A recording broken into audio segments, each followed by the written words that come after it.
বঙ্গোপসাগর ও উপকূলীয় এলাকায় অবস্থানরত লঘুচাপটি ঘনীভূত হয়ে নিম্নচাপে পরিণত হয়েছে, যার প্রভাবে উপকূলীয় এলাকায় ভারী বর্ষণ সহ ঝড়ো হাওয়া বয়ে যাওয়ার সম্ভাবনা রয়েছে বলে জানিয়েছে আবহাওয়া অধিদপ্তর। এরই মধ্যে আবহাওয়া অধিদপ্তর ভারী বৃষ্টিপাতের সতর্কবার্তা দিয়েছে।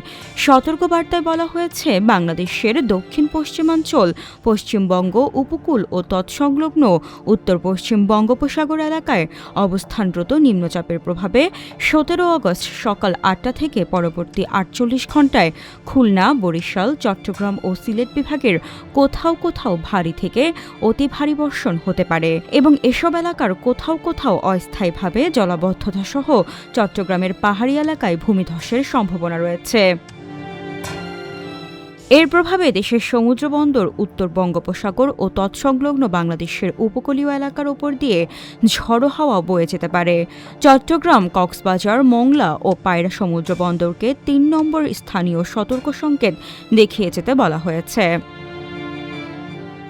উত্তর বঙ্গোপসাগরে অবস্থানরত মাছ ধরার নৌকা ও ট্রলারগুলোকে পরবর্তী নির্দেশ না দেওয়া পর্যন্ত উপকূলের কাছাকাছি থেকে সাবধানে চলাচল করতে বলা হয়েছে।